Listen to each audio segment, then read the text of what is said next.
Ito, hindi ko naman sa pinagtatanggol ko yung mga ginagawa ngang workspace, yung Starbucks.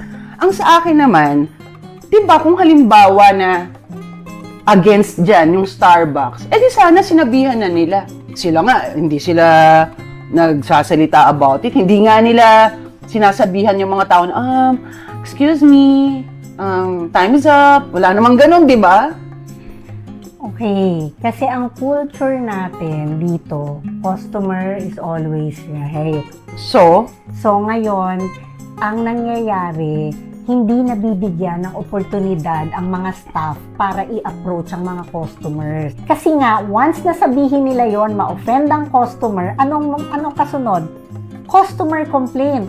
Ang problema dito sa atin, pagdating sa customer complaint, customer is always right, even if he or she is wrong.